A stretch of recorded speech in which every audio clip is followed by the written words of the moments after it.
Hello बच्चों, नमस्कार। मैं अजीम खान।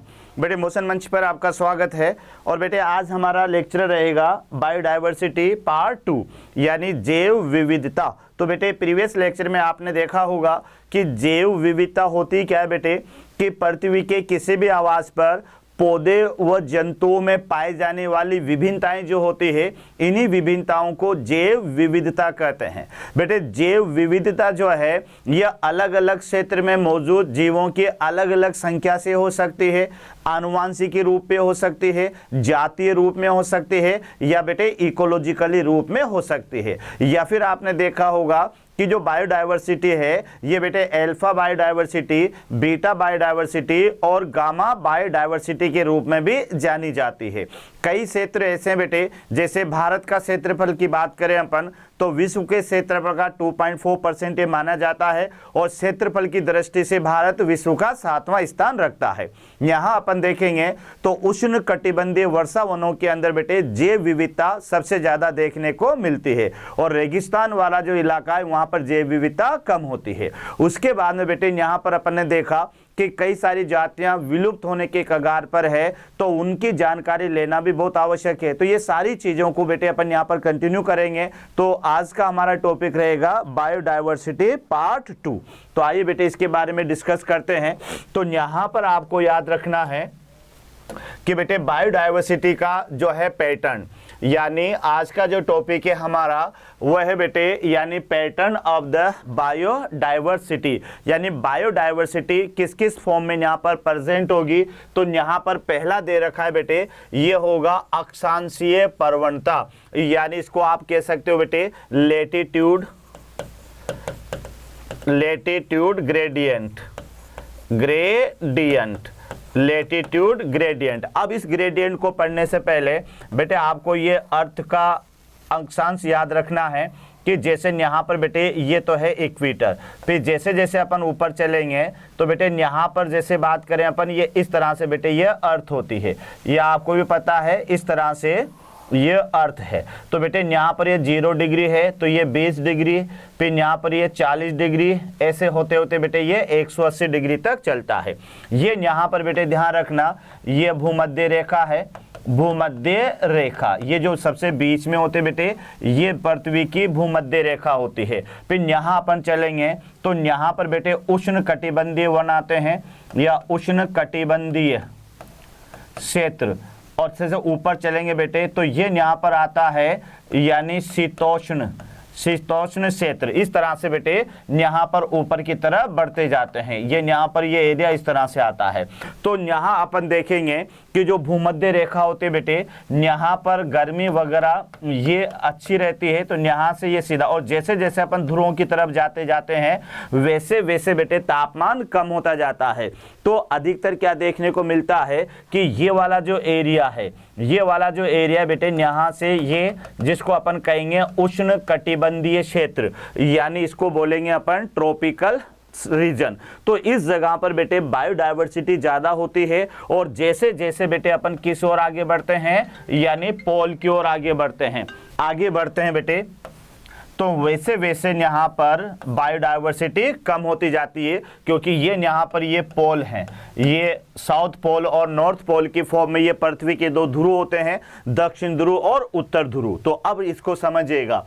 तो बेटे सबसे पहले हमारा ये जो प्रवणता है, प्रतिरूप है, उस प्रतिरूप का पहला पैटर्न है लेटीट्यूड ग्रेडियंट्स। तो लेटीट्यूड ग्रेडियंट्स के आप देखो कि जंतु व पादपों की जो विविधता है ये संपूर्ण विश्व में समान न होकर बेटे कैसे होती है, असमान वितरण दर्शाती है। तो ये भी याद रखना बेटे कि जो यहाँ पर यानी जंतु और पादपों की जो विविधता है ये पूरे विश्व में समान तो हो ही नहीं सकती बेटे। समान कैसे हो सकती है, क्योंकि हर देश का क्लाइमेट अलग होता है, हर देश की जो बेटे अक्षांशीय स्थिति होती है वह अलग होती है, तो वहाँ की जो वातावरणीय विभिन्नताएं भी अलग अलग होगी। तो उसी के अनुसार वहाँ पर पौधे व जंतु की संख्या होगी या जंतु वहाँ पर निवास करेंगे। तो बेटे पहला पॉइंट ये बता रहा है कि पौधे और जंतुओं की जो विभिन्नताएं हैं ये पूरे विश्व में समान ना होकर कैसी होती है, असमान होती है। तो ये भी याद रखना, क्योंकि अलग अलग देश का तापमान या अलग अलग देश की जो भौगोलिक स्थिति है वो अलग अलग होती है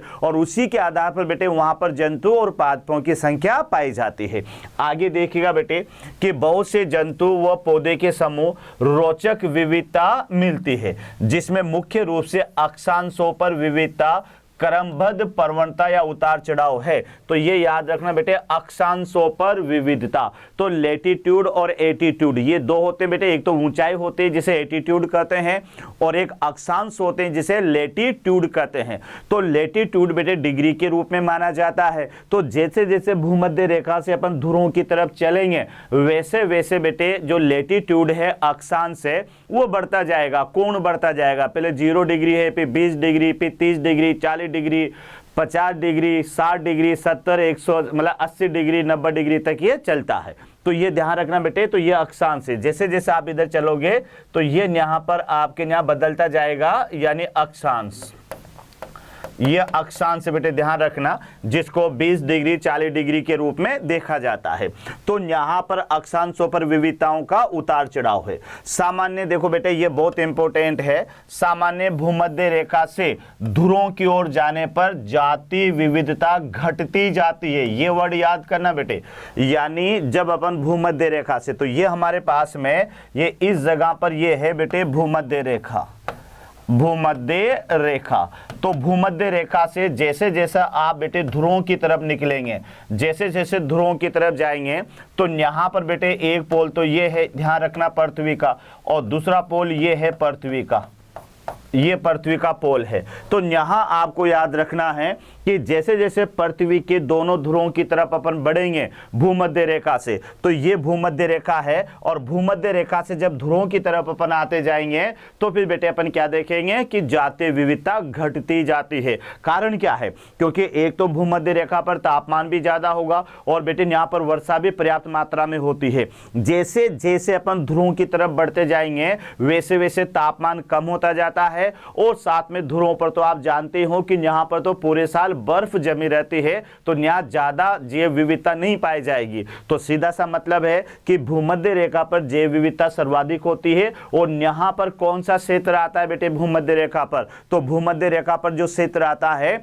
उसका नाम है ट्रॉपिकल रीजन, यानी उष्ण कटिबंधीय क्षेत्र। तो उष्ण कटिबंधीय क्षेत्र पर सबसे ज्यादा जैव विविधता पाई जाती है। उसके बाद में बेटे फिर ट्रॉपिकल आता है, एल्पाइन आता है, आर्टिक आता है। तो ये क्षेत्र में जैसे जैसे ध्रुवों की तरफ जाते चलेंगे वैसे वैसे जैव विविधता कम होती चली जाती है। तो ये बेटे आपको याद रखना है। उष्ण कटिबंधीय क्षेत्र, ये याद रखना बेटे, उष्ण कटिबंधीय क्षेत्र ये कहां पर मिलता है? भूमध्य रेखा पर मिलता है बेटे, ध्यान रखना। ये जो उष्ण कटिबंधीय, जिसको आप कह सकते हो ट्रॉपिकल रीजन, ट्रॉपिकल रीजन। तो ये जो उष्ण कटिबंधीय क्षेत्र है इसकी अक्षांश सीमा 23.5 डिग्री उत्तर से, यानी अक्षांश सीमा बेटे ये तो उत्तर से, और 2.35 डिग्री ये दक्षिण से। तो शीतोष्ण या ध्रुव प्रदेशों से अधिक जातियां यहाँ पर पाई जाती है। यानी कुल मिलाकर ये देख लेना बेटे कि एक तो उत्तर से और दक्षिण से। तो एक तो बेटे ये उत्तर से ऐसे मान लेंगे और ये इस तरह से मान लेंगे, और ये है यहाँ पर भूमध्य रेखा। तो ये उत्तर से यानी 23.5 डिग्री, दक्षिण से 23.5, ये तो बेटे 5 डिग्री। तो इस पर यहाँ पर जो जैव विविधता पाई जाएगी ये बेटे ध्रुवों पर पाए जाने वाली जैव विविधता या जातियों से अधिक होगी। तो बच्चों इतना सा याद कर लेना कि जो ट्रॉपिकल रेन फॉरेस्ट है, फिर मैं रिपीट कर रहा हूं बेटे, यहाँ आप देख सकते हैं कि इस तरह से ये यहाँ पर ये हमारे पृथ्वी है, ये पृथ्वी है, और बेटे ये इसका यहाँ पर ये पोल है, ठीक है ना। तो इस तरह से याद रखना, ये यहाँ पर ये पोल, और ये है भूमध्य रेखा। तो भूमध्य रेखा के ये 0 डिग्री है, और ये मान लेते हैं 23.5 डिग्री, और इधर भी मान लेते हैं बेटे 23.5 डिग्री, है ना। ये इतना है। तो ये यहाँ से और यहाँ तक का ये कौन सा क्षेत्र होगा? तो ये होगा उष्ण कटिबंधीय, कटिबंधीय, ये भी बेटे उष्ण कटिबंधीय। तो इस जगह पर जो जैव विविधता होगी तो ये ध्रुवों पर पाए जाने वाली जैव विविधता से ज्यादा होगी। तो ये थोड़ा सा याद रखना कि बेटे यहाँ पर उष्ण कटिबंधीय क्षेत्र में उत्तर से तो 25 डिग्री यानी इस जगह से, तो यहाँ से और दक्षिण से भी बेटे 25 डिग्री। तो इस एरिया के अंदर जो जातियां होगी वो ध्रुव प्रदेशों में पाई जाने वाली जातियों से ज्यादा होगी। क्लियर? आगे बढ़ो बेटे कि भूमध्य रेखा के समीप, अब ये भूमध्य रेखा बेटे याद रखना, ये यहाँ पर 0 डिग्री अक्षांश पर, ये यहाँ पर होती है भूमध्य रेखा, ये भूमध्य रेखा है। तो भूमध्य रेखा के समीप जो कोलंबिया क्षेत्र है उसमें 1400 तो पक्षियों की जातियां हैं, जबकि न्यूयॉर्क जो कि 41 डिग्री उत्तर में है, यानी यहाँ पर मान लेते हैं कि ये 41 डिग्री यहाँ पर आएगा, तो ये इस जगह पर, ये यहाँ पर आएगा बेटे, तो 41 डिग्री उत्तर में है, वहाँ पर 104 पक्षियों की जातियां हैं। और ग्रीनलैंड जो कि 71 डिग्री पर है, अब ये यहाँ मान के चले ये 71 डिग्री है, इस जगह पर ये 71 डिग्री है, तो 71 डिग्री पर उत्तर में केवल 56 पक्षियों की जातियां पाई जाती है। तो आप ये देखो बेटे कि ये 23 डिग्री पर पक्षियों की जातियां कितनी थी? 1400। 41 डिग्री पर ये रह गई कितनी? 105। और 71 डिग्री पर कितनी रह गई? यहाँ पर 56। तो आप ये देखो कि जैसे जैसे अपन भूमध्य रेखा से ध्रुवों की तरफ जाते हैं वैसे वैसे जातियों की संख्या कम होती जाती है। तो यहाँ आप देख लिया अच्छी तरह से बेटे कि उत्तर में ये है 23.5 डिग्री, तो यहाँ पर पक्षियों की जातियां हैं 1400। फिर बेटे न्यूयॉर्क में जो 41 डिग्री अक्षांश पर आता है, यहाँ पर पक्षियों की जातियां हैं 105। और बेटे ग्रीनलैंड जो कि 71 डिग्री पर आता है, यहाँ पर पक्षी की जातियां हैं 56। तो इससे मतलब क्या निकल रहा है कि जैसे जैसे अपन भूमध्य रेखा से ध्रुवों की तरफ बढ़ेंगे वैसे वैसे जातियों की संख्या कम होती जाती है। तो याद रखना बेटे, यहाँ पर ये क्वेश्चन आ सकता है कि कहाँ कितने डिग्री पर पक्षियों की कितनी जातियां पाई जाती है। तो याद रख लेना, भूमध्य रेखा के समीप जो कोलंबिया है उसमें तो पाई जाती है 1400 जातियां। फिर और ये आता है बेटे 23.5 डिग्री पर। उसके बाद में बेटे न्यूयॉर्क 41 डिग्री पर आएगा, यहाँ पर पक्षियों की जातियां 105 होगी। और बेटे जो ग्रीनलैंड है वह यहाँ पर 71 डिग्री अक्षांश पर आएगा, यहाँ पर पक्षियों की जातियां 56 है। तो इससे ये पता लग रहा है कि जैसे जैसे भूमध्य रेखा से अपन ध्रुवों की तरफ जाते चलेंगे वैसे वैसे जातियों की संख्या भी कम होती जाएगी और जैव विविधता भी कम होती जाएगी। क्लियर? आगे देखो बेटे, भारत में जिसका अधिकतर भूभाग कहां पर आता है? उष्ण कटिबंधीय क्षेत्र में आता है। तो यहाँ पर 1200 से अधिक पक्षियों की जातियां पाई जाती है, क्योंकि बेटे भारत जो देश है वह एक ट्रॉपिकल देश है बेटे, है ना। ये भारत है, बांग्लादेश है, भारत के जो आसपास के जितने भी देश है बेटे ये सारे के सारे गर्म प्रदेशों की श्रेणी में आते हैं। तो ये यहाँ पर ये भूमध्य रेखा पर ही आते हैं, उष्ण कटिबंधीय क्षेत्र में आते हैं। तो उष्ण कटिबंधीय क्षेत्र के आसपास जो भी हैं वहां पर जैव विविधता भी ज्यादा पाई जाएगी और जातियों की संख्या भी ज्यादा पाई जाएगी। तो भारत भी बेटे भूमध्य रेखा के समीप ही आता है या उष्ण कटिबंधीय क्षेत्र में ही आता है, तो वहां पर भी पक्षियों की संख्या लगभग 1200 से ज्यादा पाई जाती है। यहां तक क्लियर? तो इस टॉपिक से बेटे आपको क्या पता लगा? ये पता लगा कि पृथ्वी का जो अक्षांश है 0 डिग्री वाला, तो पृथ्वी का जो अक्षांश है 0 डिग्री वाला वह कौन सा क्षेत्र होगा? तो वह क्षेत्र होगा बेटे उष्ण कटिबंधीय क्षेत्र। थोड़ा ऊपर जाएंगे तो बेटे शीतोष्ण क्षेत्र आता है, फिर आर्कटिक आता है, और लास्ट में चाहोगे तो बेटे अल्पाइन या फिर जो है एक तरह से बर्फ वाले क्षेत्र वहां पर आना शुरू हो जाते हैं। तो यहाँ पर जैसे जैसे पृथ्वी का अक्षांश आगे की तरफ बढ़ता जाएगा वैसे वैसे जैव विविधता कम होती जाएगी। तो सबसे ज्यादा जो जैव विविधता है वह कौन से अक्षांश पर आपको मिलेगी? तो 0 डिग्री अक्षांश रहेगा, और क्षेत्र कौन सा रहेगा बेटे? उष्ण कटिबंधीय क्षेत्र। फिर थोड़ा ऊपर चलोगे 20 डिग्री, फिर 40 डिग्री, फिर 60, इस तरह से यह अक्षांश बढ़ता जाएगा। तो उष्ण कटिबंधीय क्षेत्र के ऊपर शीतोष्ण क्षेत्र आता है जिसका अक्षांश वैसे 20 डिग्री के बीच में लगभग होगा। तो यहाँ पर भी जैव विविधता कम पाई जाएगी। क्लियर? तो ये ध्यान रखना, इस भूमध्य रेखा के समीप कौन सा क्षेत्र उष्ण कटिबंधीय क्षेत्र, यहां पर जैव विविधता ज्यादा होती है। इक्वाडोर के उष्ण कटिबंधीय के वन क्षेत्र में, अब यह याद रखना बेटे, यानी इक्वाडोर एक जगह का नाम है, उसका भी कौन सा क्षेत्र, उष्ण कटिबंधीय के वन क्षेत्र में। जैसे कि इक्वाडोर है, संवहनी पौधों की जातियां, संवहनी पौधों की जातियां यूएसए के मध्य पश्चिम में स्थित शीतोष्ण क्षेत्र के वनों से 10 गुना ज्यादा अधिक होगी। तो बात वही आएगी बेटे, यानी कौन सा क्षेत्र, उष्ण कटिबंधीय क्षेत्र। तो उष्ण कटिबंधीय क्षेत्र का जो इक्वाडोर इलाका होता है, वहां पर पाए जाने वाली संवहनी पौधों की जो जातियां हैं वह शीतोष्ण क्षेत्र में, मध्य पश्चिम में मौजूद शीतोष्ण क्षेत्र के वनों से 10 गुना ज्यादा होती है। तो बेटे हमेशा याद कर लो कि उष्ण कटिबंधीय क्षेत्र में, तो यहां पर आप देखो बेटे कि यहां पर अगर आप देखेंगे तो इस तरह से, ये एक बार फिर मैं रिपीट कर रहा हूं, ये धरती है और ये बीच में बेटे, तो ये यहां पर है भूमध्य रेखा, ये भूमध्य रेखा है। अब यहां पर बेटे ये इधर और इधर ये उष्ण कटिबंधीय जोन है पूरा का पूरा।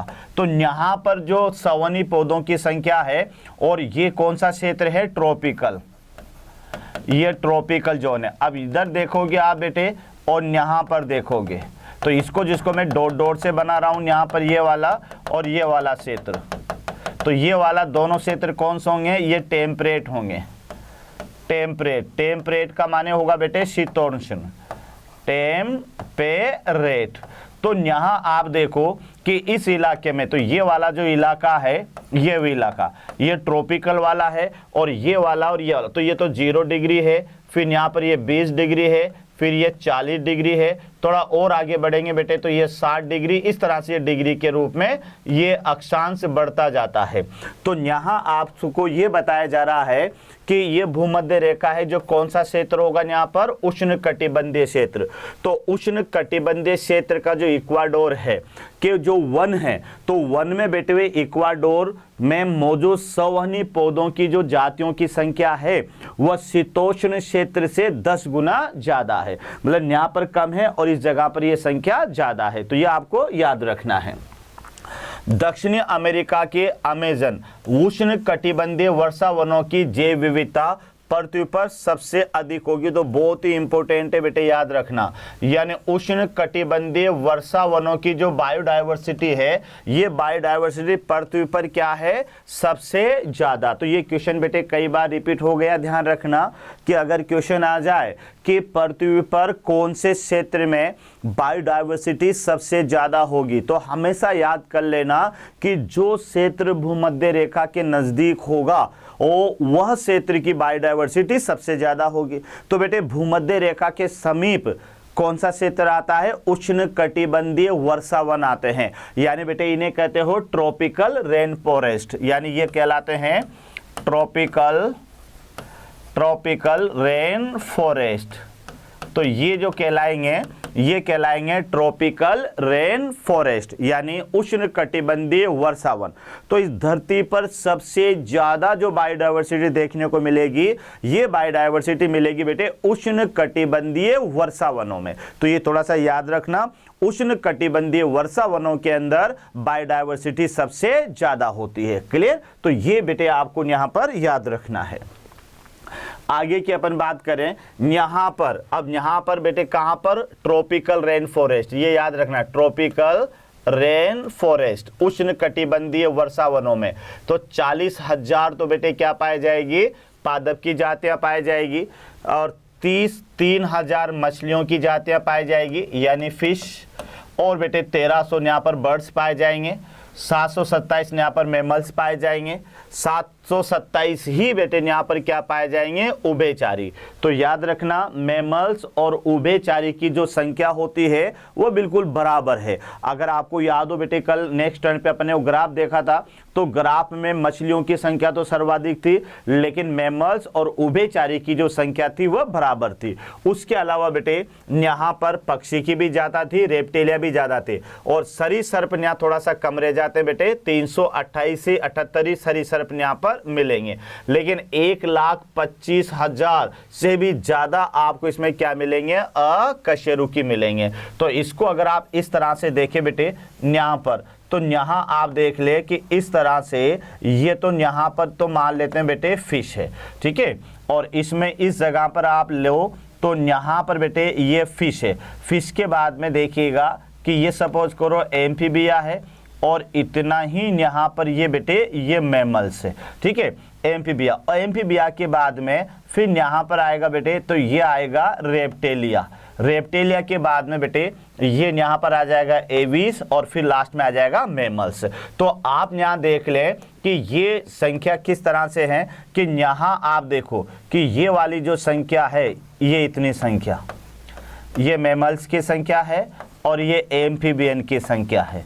तो ये तो बेटे यहाँ पर कितना बताया मैमल्स की 327 और यहाँ पर भी कितने बेटे यानी सॉरी यहाँ पर आपको याद रखना है कि ये संख्या जो आ रही है ये संख्या है यानी 427। तो यहाँ भी बेटे संख्या कितनी है 427। तो आप देख ले और फिश की यहाँ पर आप देखोगे तो यहाँ पर बेटे ये चाहे पादप जाते हैं तो आप अलग छोड़ दो 3000, ये 3000 के लगभग यहाँ पर मछलियों की जातियां हैं। उसके बाद में फिर आप देखोगे बेटे तो यहाँ पर ये तो कॉर्डेट्स है, ये कॉर्डेट्स, ठीक है, ये कॉर्डेट्स का है। और उसके बाद में बेटे ये यहाँ पर मात्र 328 के लगभग बेटे 78 के लगभग तो ये है और एवीज की संख्या यहाँ पर कितनी है लगभग 1300।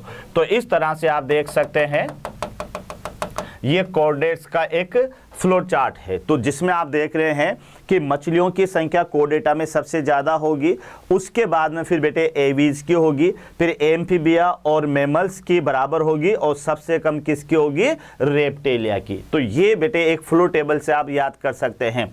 और न्यू देखा जाए तो यहाँ पादप जातियाँ तो है बेटे 40,000 के लगभग और यहाँ पर ये जातियाँ हैं जंतुओं की जातियाँ। तो क्लियर हुआ बेटे, एक बार और अच्छी तरह से देख ले कि पादप जातियाँ तो 40,000 के लगभग यहाँ पर मौजूद है और कॉर्डेट्स के अंदर आप बात करेंगे तो मछली की जातियां सबसे ज्यादा होगी। तो आप देख ले बेटे कि यहाँ पर ये जो ग्राफ है ये मछलियों का है, तो मछलियों की जातियां सबसे ज्यादा रहेगी। फिर उसमें अगर आप देखेंगे तो बेटे एम्फीबिया और साथ में मैमल्स, ये इनकी दोनों की जातियां बेटे बराबर है। रेप्टेलिया की 378 है और उसके बाद में आप देखेंगे एवीज की 1300 है। तो ये थोड़ा सा आप याद रखिएगा। तो इस तरह से ये यहाँ पर जातियों का एक ग्राफ है। वैज्ञानिकों का अनुमान है कि जो वर्षा वन होते हैं अभी भी बेटे कम से कम 2 लाख जातियां जो है कीटों की उनकी खोजना और पहचानना अभी क्या है शेष है। मतलब ये है कि उष्ण कटिबंधीय जो वर्षा वन है उसमें बेटे कोर्डेटा में तो जातियों का आंकड़ा आपके सामने है, लेकिन अगर आप देखेंगे तो अभी भी बेटे ट्रॉपिकल रेन फॉरेस्ट में कम से कम 2 लाख कीटों की जातियों को खोजना अभी बाकी है। तो आप अंदाजा लगा सकते हैं कि ट्रॉपिकल रेन फॉरेस्ट के अंदर लगभग कितनी ज्यादा जैव विविधता पाई जाती है। तो यहां बेटे आपको याद रखना है। आगे आप देखिएगा तो उष्ण कटिबंधीय क्षेत्र एक क्या विशेषता है जिसके कारण वहां पर सबसे अधिक जैव विविधता पाई जाती है। बहुत इंपॉर्टेंट है बेटे, जिसके कारण वहां पर सर्वाधिक जैव विविधता पाई जाती है। तो ये अपन को यहाँ पर देखना है, बहुत इंपॉर्टेंट है बेटे। यहाँ से क्वेश्चन बन सकता है कि ऐसा क्या कारण है कि ट्रॉपिकल रेन फॉरेस्ट के अंदर या उष्ण कटिबंधीय वर्षा वनों के अंदर सबसे ज्यादा जैव विविधता पाई जाती है। तो बेटे मैं आपको बता दूं कि एक तो इस एरिया के अंदर कोई बेटे बर्फ वगैरह पिघलती नहीं है ना। बर्फ वगैरह क्षेत्र हो तो बेटे वहां पर ग्लेशियर पिघलते हैं तो वहां पर फिर जैव विविधता या जातियां नहीं रहती। तो उष्ण कटिबंधीय एक ऐसा क्षेत्र है जहां पर तापमान अधिकतर गर्म ही रहता है, तो यहाँ पर जैव विविधता ज्यादा पाई जाती है।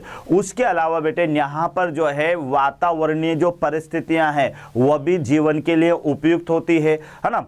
तो यहाँ ये कई सारे ऐसे कारण हैं जिसके आधार पर बेटे उष्ण कटिबंधीय वर्षा वनों के अंदर जैव विविधता सबसे ज्यादा पाई जाती है। तो यहाँ देखो बेटे इकोलॉजिकली और ये जो जैव विकास वाले वैज्ञानिक है उन्होंने बहुत सी परिकल्पनाओं के आधार पर ये बताया कि जैव विविधता जो है वह ट्रॉपिकल रेन फॉरेस्ट के अंदर सर्वाधिक होती है। तो पहला रीजन जो बताया बेटे वह बताया स्पीशिएशन यानी जाति उद्भव।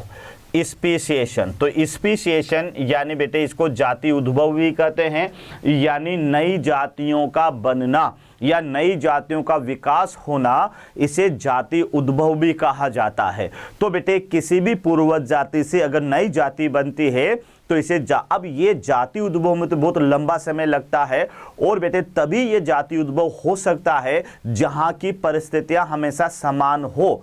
ऐसा नहीं हो कि बर्फ जम गई है ना, 5 महीने बाद में वो बर्फ पिघल जाएगी, तो बेटे फिर क्या होगा कि जो जातियां डेवलप होगी वो बर्फ के साथ ही खत्म हो जाएगी। तो ऐसा यहाँ पर नहीं होता है, क्योंकि उष्ण कटिबंधीय क्षेत्र कहाँ आता है बेटे, भूमध्य रेखा के नजदीक आता है, और भूमध्य रेखा पर हमेशा तापमान ज्यादा रहता है, तो यहाँ पर बर्फ के बड़े बड़े ग्लेशियर नहीं होते हैं, याद रखना। तो लंबे समय तक ये स्थान जो है वो बेटे एक जैसे एटमॉस्फेयर में बना रहता है, तो यहाँ नई जातियों का बनना यहाँ पर जो है वह ज्यादा उपयुक्त हो जाता है। तो देखो बेटे कि यहाँ पर अब यहाँ शीतोष्ण क्षेत्र की बात करें तो यहाँ प्राचीन समय में बार बार ग्लेशिएशन होता रहता है। ग्लेशिएशन का माने बेटे बर्फ पिघलती रहती है, क्योंकि यहाँ का तापमान कम रहेगा, याद रखना। जबकि जो उष्ण कटिबंधीय क्षेत्र होता है लाखों वर्षों से वो बेटे अपेक्षाकृत आबादित यानी बिना ग्लेशियर का रहा है। यही कारण है कि यहाँ पर जाति का विकास और विविधता के लिए बहुत समय मिल जाता है। तो बेटे जैसा मैंने आपसे कहा था कि यहाँ पर जो शीतोष्ण क्षेत्र है, तो जैसे जैसे अपन टेम्परेट जोन की तरफ आगे बढ़ेंगे वैसे वैसे टेम्परेचर कम होता जाएगा। तो पुराने जमाने में बेटे वहां पर बड़े बड़े बर्फ के ग्लेशियर बन जाया करते थे, और बड़े बड़े ग्लेशियर बन जाने से वो पिघलते थे, ध्यान रखना। तो फिर ऐसे वातावरण में बेटे जातियां विकसित नहीं हो सकती। लेकिन जो उष्ण कटिबंधीय क्षेत्र है वहां पर कोई बर्फ के ग्लेशियर नहीं बनते हैं, और साथ में बेटे ये भी आपको याद रखना है कि यहाँ पर लंबे समय तक बेटे जो है मौसम मतलब या परिस्थितियां जिसको अपन कहेंगे वह एक जैसी रहती है। इस कारण से यहाँ पर नई जातियों का बनना ज्यादा प्रयुक्त होता है। तो ये थोड़ा सा याद रखना कि उस शीतोष्ण क्षेत्र में तो बार बार जो है ग्लेशियर से होता है, यानी बर्फ के बड़े बड़े हिमखंड पिघलते हैं, जबकि उष्ण कटिबंधीय क्षेत्रों में लाखों वर्षों से कोई परिवर्तन नहीं हुआ। तो यहाँ इसी कारण जाति का विकास और विविधता के लिए ये उपयुक्त माना जाता है। तो पहला रीजन तो ये है बेटे कि यहाँ का वातावरण लंबे समय तक बेटे एक अनुकूल कंडीशन में बना रहता है, जो जाति विकास के लिए बहुत आवश्यक होता है। तो पहला रीजन तो ये जाति उद्भव, याद रखना। दूसरा रीजन बेटे यहाँ पर है उष्ण कटिबंधीय का पर्यावरण। तो उष्ण कटिबंधीय का जो पर्यावरण है वह शीतोष्ण पर्यावरण से भिन्न होता है तथा कम मौसमी परिवर्तन यहाँ पर दर्शाता है। तो बेटे ये भी याद रखना, यानी कम मौसमी परिवर्तन, यानी बेटे जो ट्रॉपिकल रेन फॉरेस्ट होते हैं यहाँ पर मौसम में परिवर्तन कम होता है, एक जैसा मौसम लंबे समय तक बना रहता है। जबकि जो शीतोष्ण क्षेत्र होता है, तो शीतोष्ण क्षेत्र के अंदर क्या होता है बच्चों कि यहाँ पर बेटे बार बार मौसम में बदलाव होने की वजह से नई जातियों की उत्पत्ति नहीं हो पाती है।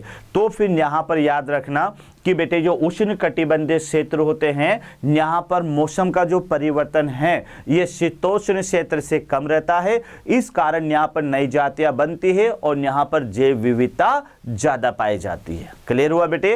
क्यों? क्योंकि उष्ण कटिबंधीय क्षेत्र में मौसमी परिवर्तन कम रहता है। उसके बाद में बेटे तीसरा कारण देखिएगा कि उष्ण कटिबंधीय क्षेत्र में अधिक सौर ऊर्जा उपलब्ध होती है, क्योंकि यहाँ बेटे फिर मैं आपको बता दूं कि ये यहाँ पर हमारे पास में धरती है, ये पृथ्वी है, और याद रखना बेटे ये ध्रुव है यहाँ पर इस तरह से, ये यहाँ पर ये इसके पोल हैं, ये पोल हैं, मान लेते हैं कि ये पोल हैं। अब ये यहाँ पर हमारे पास में ये बेटे ये सन है। अब यहाँ से यहाँ तक जब रेडिएशन आएंगे तो बेटे यहाँ तो जल्दी आ जाएंगे, लेकिन इतने दूर जाएंगे तो ध्रुवों पर जो प्रकाश ऊर्जा है ये भूमध्य की अपेक्षा कम होगी, याद रखना। तो बेटे यहाँ आप देख लीजिएगा कि जैसे जैसे बेटे भूमध्य रेखा से ऊपर की तरफ बढ़ते जाएंगे वैसे वैसे प्रकाश की तीव्रता कम होती जाएगी। तो ये याद रखना कि उष्ण कटिबंधीय क्षेत्रों में अधिक सौर ऊर्जा उपलब्ध होती है, जिससे यहाँ पर उत्पादन अधिक होता है और परोक्ष रूप से यहाँ पर जैव विविधता अधिक होती है। तो ये 3 रीजन बेटे याद रखना। क्वेश्चन आ सकता है कि जो है भूमध्य या उष्ण कटिबंधीय वर्षा वनों के अंदर जैव विविधता ज़्यादा क्यों पाई जाती है? सीधा क्वेश्चन आ सकता है बेटे, याद कर लेना। तो 3 रीजन देना है आपको कि उष्ण कटिबंधीय क्षेत्र में निम्न कारणों से जैव विविधता सर्वाधिक होती है। पहला कारण तो ये देना बेटे, जाति उद्भव, कि जो उष्ण कटिबंधीय क्षेत्र होता है वहां पर लंबे समय तक वातावरण स्थायी रहता है बेटे, जबकि जो शीतोष्ण क्षेत्र होता है वहां पर बर्फ के बड़े बड़े हिमखंड पिघलते रहते हैं। तो इसकी तुलना में जो उष्ण कटिबंधीय क्षेत्र होता है यहाँ का वातावरण लाखों साल तक एक जैसा रहता है, तो उस आधार पर यहाँ पर कोई बर्फ के ग्लेशियर वगैरह पिघलते नहीं है, तो इस कारण से यहाँ पर जैव विविधता ज़्यादा होती है। दूसरा कारण आप याद रखना बेटे कि उष्ण कटिबंधीय क्षेत्र में जो मौसमी परिवर्तन होता है, जैसे कि मान लेते हैं अचानक जो है सर्दी आ जाना अचानक, तो ये बेटे उष्ण कटिबंधीय क्षेत्र में कम होता है, जबकि जो शीतोष्ण क्षेत्र होता है वहां पर ये ज्यादा होता है। तो मौसमी परिवर्तन अचानक नहीं हो पाते हैं उष्ण कटिबंधीय क्षेत्र में, इस कारण से यहाँ पर जैव विविधता ज्यादा पाई जाती है। तीसरा कारण आपको याद रखना है कि उष्ण कटिबंधीय क्षेत्र में बेटे प्रकाश ऊर्जा पर्याप्त मात्रा में मिलती रहती है, जबकि जैसे जैसे ध्रुवों की तरफ जाते हैं वैसे वैसे प्रकाश की तीव्रता कम होती जाती है। तो उष्ण कटिबंधीय क्षेत्र में प्रकाश ऊर्जा पर्याप्त मात्रा में मिलने के कारण यहाँ पर बेटे नई जातियां विकसित होती है और इसी कारण यहाँ पर जैव विविधता ज्यादा पाई जाती है। तो बेटे 3 कारण याद रखना, एक तो जाति उद्भव, दूसरा मौसमी परिवर्तन का कम होना और तीसरा पर्याप्त मात्रा में सूर्य का प्रकाश या सोलर ऊर्जा का मिलना।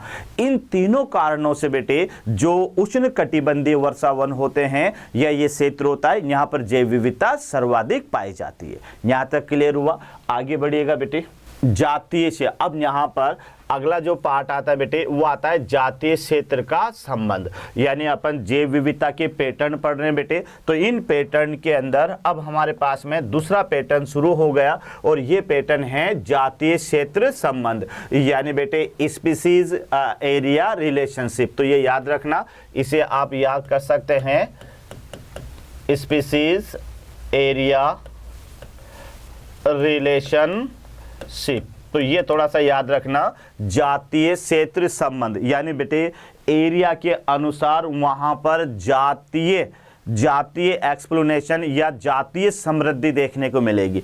अगर एरिया उष्ण कटिबंधीय क्षेत्र है तो वहां जातीय समृद्धि ज्यादा होगी, और अगर एरिया बेटे ध्रुव है या पोल है पृथ्वी के तो वहां पर जातीय समृद्धि यानी बेटे स्पीसीज जिसको अपन कहेंगे वह कम होगी। तो ये यहां पर अपन को देखना है। तो बेटे यहां आप देखिएगा जर्मनी के महान नेचुरल और भूगोल शास्त्री अलेक्जेंडर वॉन हेलमोंट ने दक्षिणी अमेरिका के जंगलों का गहन अध्ययन किया या अन्वेषण के समय दर्शाया कि कुछ सीमा तक किसी क्षेत्र की जातीय समृद्धि यानी बेटे जिसको अपन एक तरह से स्पीसीज बोलेंगे, तो ये जातीय समृद्धि अवशोषण क्षेत्र की सीमा बढ़ने के साथ में बढ़ती है। तो यहाँ आप देखो बेटे, मैं एक ग्राफ से आपको समझाता हूँ कि यहाँ पर ये हमारे पास में ये कोई ग्राफ है।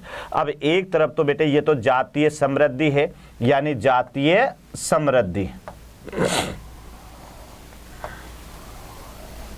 और एक तरफ ये एरिया है क्षेत्रफल, और ये इधर की तरफ है बेटे जातीय समृद्धि। इसको एस से रिप्रेजेंट करते हैं। तो अब यहां पर देखो बेटे कि यहां पर देखिएगा दो तरह की यहां पर कि एक तो कुछ सीमा तक किसी क्षेत्र की जातीय जो समृद्धि है यानी जातीय समृद्धि, यस बेटे यहाँ पर अपन देखेंगे जातीय समृद्धि यानी स्पीसीज रिचनेस। तो इसका 2 तरह का ग्राफ आएगा। एक ग्राफ तो बेटे इसका सीधा रहेगा, यानी यहाँ पर आप देखना कि एक ग्राफ तो इसका सीधा रहेगा इस तरह से। तो यहाँ पर बेटे ये तो लॉगरिथम वाला ग्राफ है, यानी लॉगरिथम, और एक ग्राफ इसका ऐसे चलेगा कि यहाँ पर बेटे जैसे जैसे जातीय समृद्धि होगी तो ये ग्राफ इस तरह से आएगा। तो ये 2 तरह का ग्राफ है। तो यहाँ पर बेटे जो जातीय समृद्धि है एस वो आएगा CAZ, और ये बेटे लॉगरिथम का ग्राफ है जहां पर अभी अपन इसकी समीकरण लिखने वाले हैं। तो बेटे आप यहां पर देख सकते हो कि वास्तव में जाति समृद्धि और जैसे कि वर्गक, अब वर्गक में क्या क्या है बेटे, तो यहाँ पर अनावृद्धि पादप, पक्षी, चमगादड़ और अलवणीय मछलियां की व्यापक किस्मों के क्षेत्र के बीच का संबंध एक आयताकार या अति परवलय या हाइपरबोलिक होता है। तो यहाँ आप देख लें बेटे कि जैसे जैसे एरिया यहाँ पर बढ़ेगा वैसे वैसे जातीय समृद्धि भी बढ़ेगी और ये समृद्धि हाइपरबोलिक रूप में आएगी। ये याद रखना, जिसको आप हाइपरबोला ग्राफ यहाँ पर चुन सकते हैं। लेकिन बेटे ध्यान रखना, तो ये याद रखो कि जातीय समृद्धि अन्वेषण क्षेत्र की सीमा यानी क्षेत्र का माने ए और जातीय समृद्धि यानी एस, तो बेटे दोनों का जो संबंध है वह अगर अन्वेषण क्षेत्र बढ़ता है तो बेटे जातीय समृद्धि भी बढ़ती है। और यहाँ पर आप देखो कि यहाँ पर एक सीमा तक ये बढ़ती है, बाद में स्थायी भी हो गई। तो ये ग्राफ कैसा आ रहा है, हाइपरबोला आ रहा है। और कुछ में आप देखेंगे तो ये ग्राफ एक सीधी रेखा के रूप में आएगा। तो बेटे यहाँ पर देखो कि ये हाइपरबोला के रूप में आता है। तो आगे आप देखिएगा बेटे कि यहाँ पर ये लघु गुणक, इस ग्राफ को एक बार फिर मैं यहाँ पर बना देता हूँ। तो ये थोड़ा सा आपको याद रखना है कि ये बेटे ग्राफ है हमारे पास में, तो ये तो है एरिया, ये इसे तो आप ऐसे प्रदर्शित करेंगे और ये है स्पीसीज रिचनेस, इसे आप एस से रिप्रेजेंट करेंगे। तो बेटे यहाँ पर आप देख रहे होंगे कि एक ग्राफ तो आपका कैसा जा रहा है, एक ग्राफ तो इसका हाइपरबोला जा रहा है और दूसरा ग्राफ अगर आप देखेंगे तो दूसरा ग्राफ कैसा जा रहा है बेटे, इस तरह से आ रहा है। तो यहाँ आप ध्यान से देखो कि ये वाला जो ग्राफ है, ये वाला ग्राफ तो बेटे यहाँ पर स्पीसीज और ये आएगा हमारे पास में CA²। तो ये तो हाइपरबोला ग्राफ है, याद रखना। यानी यहाँ आप देखेंगे तो ये वाला जो ग्राफ है, यानी ये जो ग्राफ है बेटे, तो ये वाला ग्राफ तो है हाइपरबोला और ये जो ग्राफ है ये है लीनियर, ये लीनियर ग्राफ है। तो यहाँ आप ध्यान से देखिएगा कि यहाँ पर हुआ क्या बेटे कि जहाँ पर अब लघु गुणक पैमाने पर, तो ये है लॉगरिथम, ये लॉगरिथम है बेटे, लघु गुणक लॉगरिथम। अब इसमें जो समीकरण यहाँ पर ये सीधी रेखा के रूप में दर्शाया गया है, जिसको निम्न समीकरण के द्वारा प्रदर्शित करेंगे। तो ये यहाँ पर इस तरह से आएगा कि log s बराबर और बेटे log c प्लस यहाँ पर आ जाएगा यानी z log a। तो ये समीकरण यहाँ पर आपको देखने को मिलेगी। तो आप एक बार देख ले बेटे कि अगर हाइपरबोला ग्राफ है तो उसकी समीकरण बेटे ये species richness equal to CA² रहेगी और ग्राफ रहेगा हाइपरबोला। और अगर बेटे लघु गुणक यानी लघु गुणक के बेस पर, ये याद रखना लघु गुणक, और लघु गुणक के अंदर ये जो ग्राफ आएगा log s बराबर log c plus z log a। तो ये दो तरह का ग्राफ है जो आपको याद रखना है। तो बेटे अगर लघु गुणक पैमाने पर यह संबंध स्थापित करें तो ये एक सीधी सरल रेखा के रूप में आएगा, जिसकी समीकरण आपको इस तरह से याद करनी है, log s equal to log c plus z log a। अब यहाँ पर s तो मैं बार बार बोल रहा हूँ, ये जातीय समृद्धि है और a क्या है बेटे, एरिया है, यानी एरिया यानी क्षेत्रफल। जेड यहाँ पर रेखीय ढाल है, ध्यान रखना। जो यहाँ पर जेड आ रहा है बेटे, ये वाला जेड, ये रेखीय ढलान है, ये याद रखना, रेखीय ढलान। और उसके अलावा जो सी है ये वाई माइनस इंटरसेप्ट जातियां हैं। तो ये परिस्थितिकी वैज्ञानिकों ने बताया कि जेड का मान 0.1 से 0.2 परास में ही होता है। तो ये थोड़ा सा आपको याद रखना है बेटे। तो ये ग्राफ है, इसको और डिटेल से आप समझ सकते हैं, ये ग्राफ यहाँ पर दे रखा है। तो यहाँ आप देख लें बेटे कि इस ग्राफ को कैसे याद करना है कि यहाँ से ये वाला जो पार्ट आ रहा है, तो ये वाला पार्ट कौन से ग्राफ का है, ये है हाइपरबोला, हाइपरबोला। और इसकी समीकरण ये याद रखना, ये समीकरण है बेटे एस इक्वल टू सी ए और जेड। तो ये थोड़ा सा आपको याद रखना है। उसके अलावा फिर ये वाला जो ग्राफ आ रहा है बेटे, दूसरा ग्राफ, ये रेखीय ग्राफ है ना, और ये लघु गुणक वाला ग्राफ है, लघु गुणक, लघु गुणक वाला ग्राफ है, जो कि एक कौन सा आएगा, एक रेखीय क्रम में ये ग्राफ देखने को मिलेगा, जिसकी समीकरण बेटे आपको याद करनी है कि यहाँ पर ये है log s इक्वल टू यानी log c प्लस क्या होगा बेटे z और log a, ये याद रखिएगा। तो इस तरह से ये ग्राफ आपको यहाँ पर याद रखना है। तो इधर तो है बेटे क्षेत्र है, ये तो ए है याद रखना, और इधर जातीय समृद्धि है जिसको ए से आप पता करेंगे। तो ये जातीय संबंध का प्रदर्शन है, लोग पैमाने पर संबंध रेखीय हो सकता है। बस ये ध्यान रखना कि लोग पैमाने पर यानी लोग पैमाना ये यहाँ पर है, तो लोग पैमाने पर तो ये रेखीय आएगा बेटे। और अगर यहाँ पर ये रेप्टाइल्स वगैरह के बारे में या जिम्नोस्पर्म के बारे में यहाँ पर देखेंगे तो ये ग्राफ यहाँ पर कैसा आएगा, हाइपरबोला आएगा। तो इस तरह से थोड़ा सा आपको याद रखना है कि लोग पैमाने पर किसी एरिया और जातीय समृद्धि का जो ग्राफ है वो तो रेखीय होगा बेटे। और अगर बाय द वे ये ग्राफ आपको एक तो एरिया और साथ में जिम्नोस्पर्म है, आवर्त बीजी पादप, अनावर्त बीजी पादप के रूप में बनाना है तो ये हाइपरबोला आएगा, इस तरह से ये ग्राफ आएगा। तो ये थोड़ा सा आपको ये ग्राफ याद रखना है।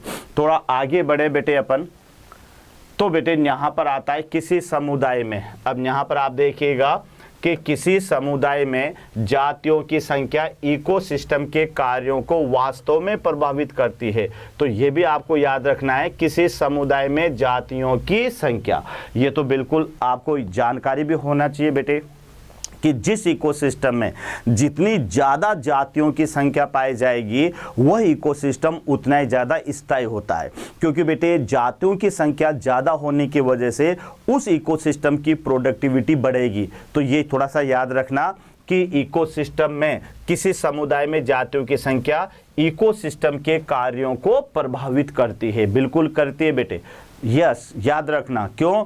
क्योंकि अगर समुदाय में जातियों की संख्या बेटे ज़्यादा होगी वह इकोसिस्टम स्थायी होगा।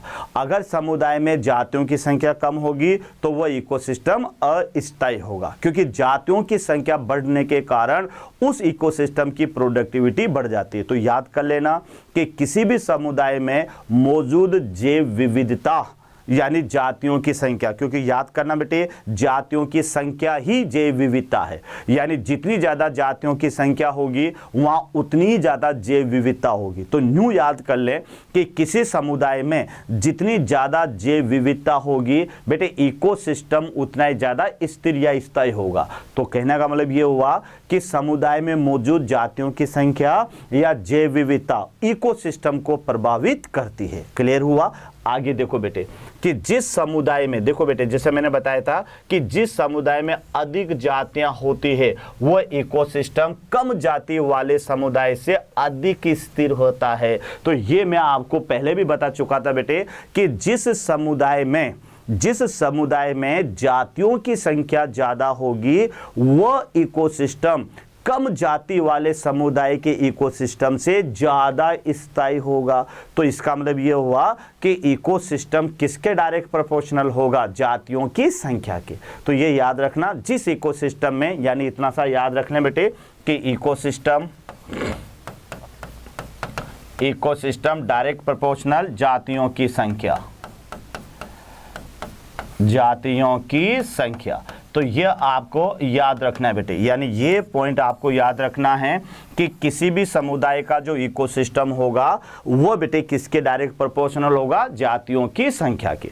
रिपीट कर रहा हूं कि किसी समुदाय में जितनी ज़्यादा जातियों की संख्या, और ये जातियों की संख्या ही क्या है? यही है जैव विविधता। तो याद रखना बेटे जैव विविधता यानी जैव के अंदर पाए जाने वाली विभिन्नताएं, ये विभिन्नताएं कहलाती है जैव विविधता। तो बेटे जिस समुदाय में जितनी ज़्यादा जातियों की संख्या होगी, मतलब जिस समुदाय में जितनी ज़्यादा जैव विविधता होगी उसका इकोसिस्टम उतना ही ज़्यादा स्थायी होगा। तो एनसीईआरटी का ये पॉइंट क्या बता रहा है आपको कि किसी समुदाय में या जिस समुदाय में बेटे जातियों की संख्या ज़्यादा होती है उसका इकोसिस्टम कम जाति वाले समुदाय के इकोसिस्टम से ज़्यादा स्थायी होता है। तो यहाँ तक क्लियर, जिस समुदाय में जिस समुदाय में जितनी ज़्यादा जातियां होगी वो इकोसिस्टम उतना ही ज़्यादा स्थायी रहता है। कम जातियों वाला जो इकोसिस्टम है वो बेटे अस्थिर रहता है कि कुछ जातियां अगर मर जाती है तो वो इकोसिस्टम गड़बड़ा जाता है। लेकिन जिस इकोसिस्टम के समुदाय में जातियों की संख्या ज़्यादा है तो अगर कोई जाति नष्ट हो भी जाती है तो उस इकोसिस्टम पर कोई प्रभाव नहीं पड़ता है, वो स्थिर बना रहता है। तो ये ध्यान रखना, एक स्थिर समुदाय की जो उत्पादकता है वह साल दर साल अधिक अंतर में नहीं होना चाहिए। बोले ये है बेटे कि जो स्थिर समुदाय है उसकी जो उत्पादकता है उसमें कोई चेंजेस नहीं आता है। यानी ऐसा नहीं है कि कोई जीव उसमें मर जाए तो उसकी उत्पादकता कम हो जाए, तो साल दर साल बेटे वह स्थिर बनी रहती है। तो ये आपको यहाँ पर याद रखना है। आगे बेटे आप ध्यान से देखेंगे तो समय समय पर आने वाली प्राकृतिक या मानव निर्मित बाधाओं को रोकने वाला तथा विदेशी एलियन जातियों के आक्रमण को रोकने वाला भी होना चाहिए। तो ये भी आपको याद होना चाहिए कि अगर बाय द वे आपको इकोसिस्टम को बेटे स्थायी बनाए रखना है तो मानव के अनावश्यक क्रियाकलापों को रोकना होगा और उस समुदाय के अंदर दूसरी जो बाहरी जातियां आ जाती है, जैसे पादपों में खरपतवार के रूप में आ जाती है, तो ऐसी जातियों के आक्रमण को भी रोकना होगा। तब जाके वह समुदाय या इकोसिस्टम लंबे समय तक स्थायी बना रहेगा। तो यहाँ आपको देखना है कि समय समय पर आने वाली प्राकृतिक बाधाएं या फिर मानव निर्मित बाधाओं को और विदेशी जातियों के आक्रमण को रोकना भी चाहिए, तब जाके बेटे वह लंबे समय तक क्या बना रहेगा, स्थायी बना रहेगा। ये तो बात सही है बेटे। अगर किसी समुदाय में कोई बाहरी जाति को अपने शामिल कर लिया और वह जाति इतनी खतरनाक है कि अन्य जातियों को धीरे धीरे नष्ट करती जा रही है तो वो समुदाय बेकार हो जाएगा। मानव बेटे मकान बनाने के लिए, खेती करने के लिए अगर जंगलों को नष्ट करता जाएगा तो भी बेटे जो है वन समुदाय खत्म हो जाएगा। तो कहने का मतलब किसी भी समुदाय को स्थिर बनाए रखने के लिए क्या क्या करना चाहिए कि एक तो बेटे प्राकृतिक बाधाओं से उसको बचाना चाहिए, दूसरा मानव की जो क्रियाकलाप है उससे रोकना चाहिए और साथ में जो बाहरी जातियां हैं उनके आक्रमण से भी उस समुदाय को बचाना चाहिए, तब जाके वो समुदाय लंबे समय तक स्थायी बना रहेगा। आगे देखो, ये कुछ एग्जाम्पल दे हैं डेविड टिलमैन द्वारा प्रयोगशाला के बाहर भूखंडों पर लंबे समय तक इकोसिस्टम का प्रयोग। इस बारे में ध्यान रखना बेटे, ये डेविड टिलमैन है जिसने लंबे समय तक इकोसिस्टम पर प्रयोग किया। तो इन्होंने क्या देखा कि कुछ प्रारंभिक उत्तर देते हैं। जैसे टिलमैन ने पाया कि उन भूखंडों में जिन पर अधिक जातियां थी साल दर साल कुल जीवभार कम विभिन्नता दर्शाता है। यानी बेटे जो भूखंड थे जिन पर अधिक जातियां थी तो साल दर साल वहाँ का जो जीवभार है वो ज़्यादा कोई घटता बढ़ता नहीं है। लेकिन उन्होंने अपने प्रयोग में ये भी दर्शाया कि विविधता में वृद्धि से उत्पादकता भी बढ़ती है। तो याद रखना उन्होंने क्या देखा कि जो कुछ भूखंड थे बेटे जहां पर जीवों की संख्या ज्यादा थी तो वहां के जीव भार के अंदर कोई ज़्यादा बदलाव या कम नहीं बढ़ा। तो जहाँ का मतलब ये है कि बेटे अधिक जातियां थी तो साल दर साल जीवभार में कोई ज़्यादा भिन्नता देखने को नहीं मिली। अगर कम जातियां होती तो जीवभार के अंदर वहाँ पर विभिन्नता देखने को मिलती। तो मतलब ये है कि अपने प्रयोग में उन्होंने ये दर्शाया कि जहाँ विविधता में वृद्धि होगी यानी जहाँ पर बायोडाइवर्सिटी ज़्यादा होगी तो वहाँ पर उत्पादकता भी क्या होगी बेटे, बढ़ेगी। यानी जैव विविधता डायरेक्ट प्रोपोर्शनल प्रोडक्टिविटी के रहता है बेटे। यहां मैं लिख देता हूं कि जैव विविधता डायरेक्ट प्रोपोर्शनल उत्पादकता, डायरेक्ट प्रोपोर्शनल उत्पादकता। तो यह भी आपको याद रखना है कि जहां पर जातियों की संख्या ज्यादा है वहां पर बेटे उत्पादकता भी ज्यादा रहेगी। तो ये आपको यहां पर याद रखना है। आगे देखो बेटे, जातीय समृद्धि यानी बेटे स्पीसीज रिचनेस, इसको याद रखना, स्पीसीज रिचनेस, जातीय समृद्धि किसके ऊपर निर्भर करती है, इकोसिस्टम का अच्छा बनाए रखने के लिए सहयोग प्रदान करती है। तो ये भी आपको याद रखना बेटे कि जिस एरिया में स्पीसीज रिचनेस ज़्यादा है तो वह इकोसिस्टम को अच्छा बनाए रखने में सहयोग प्रदान करती है। यानी कहने का मतलब ये हुआ कि किसी भी इकोसिस्टम को बेस्ट से बेस्ट बनाने के लिए क्या जरूरी है, स्पीसीज रिचनेस है, यानी बेटे जहां पर जातीय समृद्धि ज्यादा होगी, जहां पर जीव सकुशल निवास करते होंगे तो वहां जातीय समृद्धि ज्यादा है, और जहां जातीय समृद्धि ज्यादा है तो वहां का इकोसिस्टम भी ज्यादा अच्छा रहेगा। तो याद रखना बेटे कि स्पीसीज रिचनेस यानी जातीय समृद्धि अगर किसी एरिया की अच्छी है तो वहां का इकोसिस्टम भी बेस्ट होगा, अच्छा होगा, ये याद रखना। और जातीय समृद्धि क्या है, जैसे मान लो बेटे आप मानव जाति है, तो मानव जाति हर जगह समृद्ध नहीं है, कई गरीब भी होते बेटे जिन्हें 2 वक्त की रोटी नहीं मिलती, लेकिन जैसे मध्यम वर्ग का आदमी है ना, पर्याप्त भोजन का व्यवस्था है, पर्याप्त हर साधन उसके पास में है, तो समझ लो वो जातीय समृद्धि अच्छी है। या न्यू मान के चलो कि एक तो बेटे एक ऐसे वातावरण के अंदर जाति रहती है जहां पर हर समय भोजन उपलब्ध है, पानी उपलब्ध है, आवास उपलब्ध है, तो यहाँ पर जातीय समृद्धि में है। लेकिन कुछ जातियां ऐसे जगह रह रही है जहां पर आवास पर्याप्त मात्रा में नहीं है, भोजन पर्याप्त मात्रा में नहीं है, जल पर्याप्त मात्रा में नहीं है, तो आप क्या कहोगे यार यहाँ की जातीय समृद्धि सही नहीं है। तो बेटे जातीय समृद्धि उसके आसपास भोजन व्यवस्था जल पर निर्भर करती है। तो जहां जातीय समृद्धि ज्यादा होगी वहां का इकोसिस्टम भी अच्छा होगा।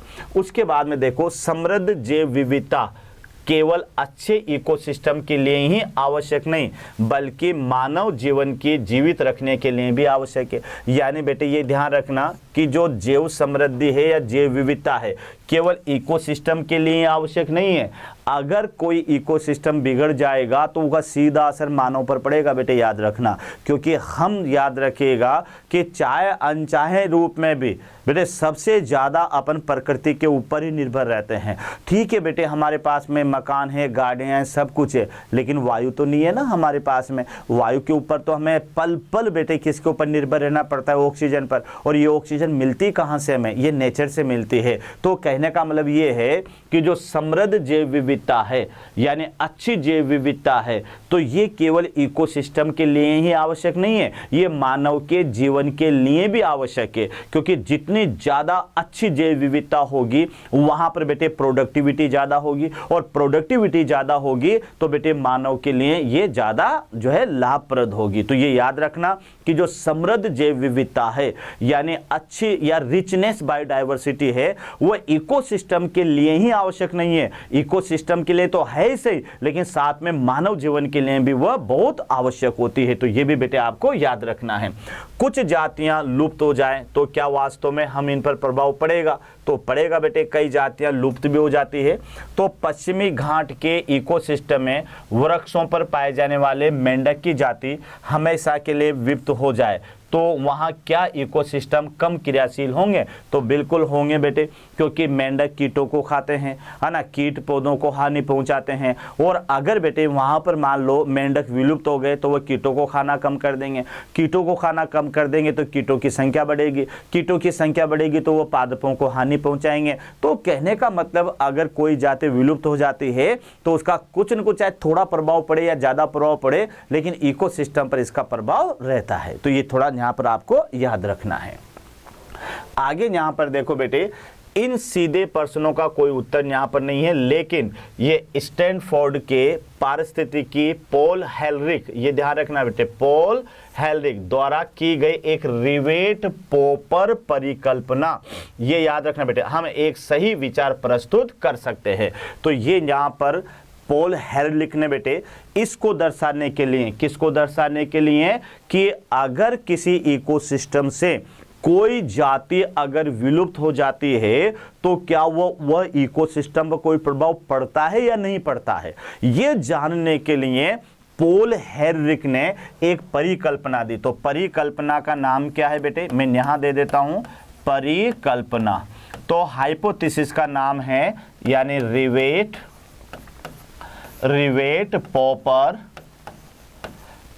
पोपर परिकल्पना।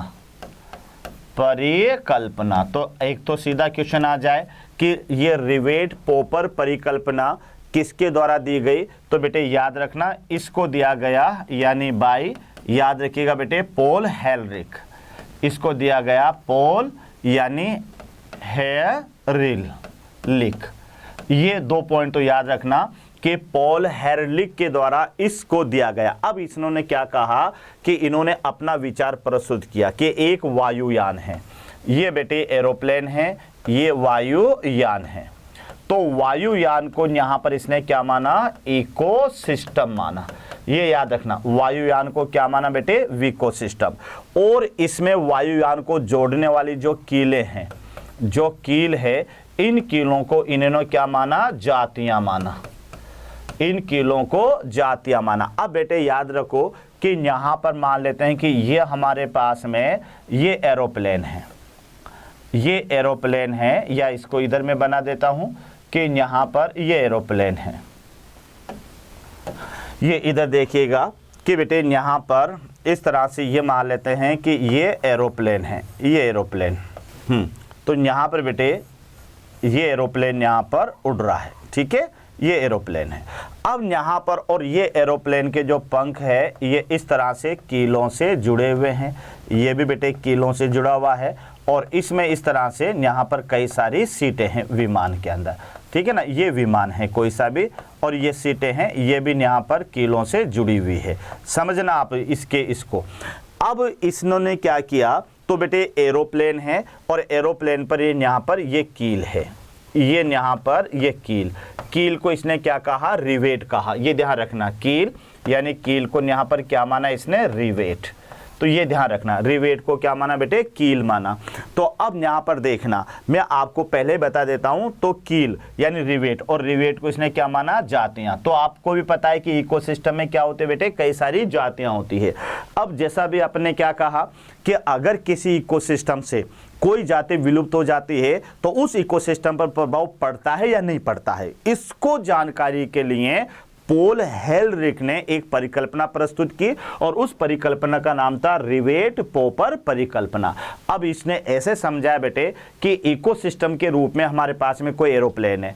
अब ये जो एरोप्लेन है उसके पुर्जे जो आपस में जुड़े हुए हैं ना, वो कीलों से जुड़े हुए हैं, रिवेट से जुड़े हुए हैं। तो रिवेट को बेटे थोड़ी देर के लिए अपन क्या मान लेते हैं, जाति मान लेते हैं। तो एक एरोप्लेन यानी एक इकोसिस्टम हजारों कीलों से उसके पुर्जे जुड़े हुए हैं।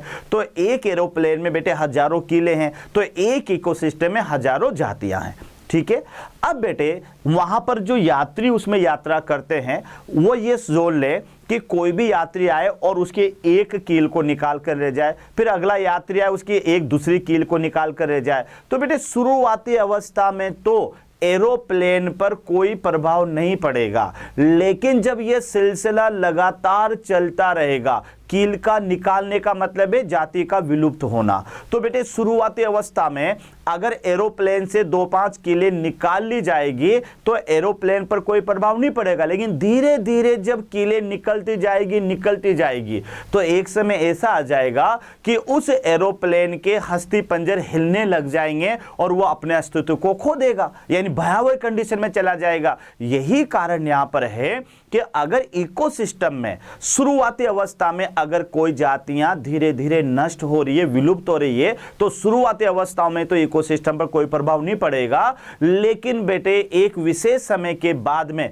जब जरूरत से या एक लिमिट से ज्यादा जातियां विलुप्त हो जाएगी तो फिर वो इकोसिस्टम धीरे धीरे विलुप्त हो जाएगा। जैसे कि आरंभ में अगर एरोप्लेन से अपन 1 या 2 कीले निकाल लें तो एरोप्लेन पर कोई प्रभाव नहीं पड़ेगा, लेकिन धीरे धीरे बेटे वो कीले निकालते चलेंगे तो एक समय एरोप्लेन बहुत खतरनाक कंडीशन में चला जाएगा। अच्छा, ये भी डिपेंड करता है कि कौन सी कील को निकाला जाए।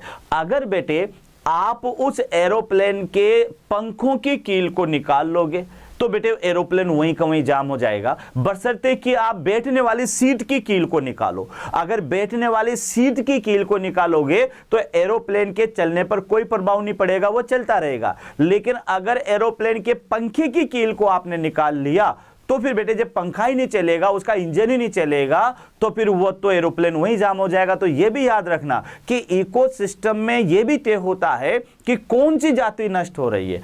अगर बेटे मुख्य जाति नष्ट हो जाएगी तो वह इकोसिस्टम जल्दी ही जो है वह भी बेटे विलुप्त हो जाएगा। तो ये परिकल्पना थी, यानी रिवेट पोपर परिकल्पना। तो इसको पढ़ लीजिएगा बेटे। एक वायुयान जिसको किस रूप में जाना है, इकोसिस्टम के रूप, हजारों रिवेटों रिवेट यहाँ क्या माना, जातियों द्वारा सभी भागों को जोड़ा जाता है। यानी जब एरोप्लेन बनाते हैं बेटे तो हजारों किलो से उस एरोप्लेन के भागों को जोड़ा जाता है। तो एरोप्लेन तो आप क्या मानोगे, इकोसिस्टम, और जो कीले हैं, रिवेट है, उसे आप क्या मानेंगे, जातियां। ये तो समझ में आ गया कि बेटे वायुयान तो यहाँ इकोसिस्टम के रूप में बताया जाएगा और जो कील या रिवेट है उन्हें जातियों के रूप में बताया जाएगा। तो अभी मैंने क्या कहा कि एक एरोप्लेन है जो हजारों किलो या रिवेट्स के सहायता से उसके पुर्जों को जोड़ा गया है। तो यहाँ देख लो कि वायुयान के हजारों रिवेट यानी द्वारा सभी भागों को जोड़ा गया है। आगे देखो बेटे, यदि वायुयान का हर यात्री अपने साथ एक रिवेट यानी कील को ले जाने लगे, या मतलब ले जाने लगेगा माने जाति विलुप्त होने का कारण बताया रिवेट का निकालना, तो आरंभ में जहाज की सुरक्षा प्रभावित नहीं होगी। ये तो आपको पता है कि एक दो कील अगर पूरे जहाज में से निकाल ले तो ऐसा उस जहाज पर कोई प्रभाव नहीं पड़ेगा। लेकिन आगे देखो, लेकिन और अधिक रिवेट हटा लिए जाए, कुछ समय बाद में जो जहाज है वह खतरनाक रूप से कमजोर हो जाएगा, क्योंकि उसके अस्थि पंजर हिलने लग जाएंगे। तो यही कारण यहाँ पर आप समझना कि इकोसिस्टम में बेटे अगर शुरुआती अवस्था में अगर इनिशियल कंडीशन में कोई कील को निकाल लिया जाए या इकोसिस्टम में शुरुआती अवस्था में कोई जाति अगर विलुप्त हो जाए तो आरंभ में तो उस इकोसिस्टम पर कोई प्रभाव नहीं पड़ेगा, लेकिन धीरे धीरे अगर ज़्यादा जातियां विलुप्त होना शुरू कर देगी तो वो इकोसिस्टम एक खतरनाक कंडीशन में पहुंच जाएगा। यही बताया गया है कि जैसे आरंभ में अगर हवाई जहाज से एक दो कीलों को रिवेट को हटा देंगे तो जहाज पर कोई प्रभाव नहीं पड़ेगा, लेकिन अगर ज़्यादा लिमिट से ज़्यादा कीलों को हटा दिया गया तो वह जहाज कमजोर होकर एक भयावह कंडीशन में या खतरनाक अवस्था में पहुंच जाएगा। जहाज के पंख का रिवेट हटाना हवाई जहाज की सुरक्षा की दृष्टि से जहाज के अंदर सीट या खिड़की के रिवेट हटाने से अधिक महत्वपूर्ण है। यह भी आप समझो बेटे, रिवेट या कील कहाँ की हटाई गई है।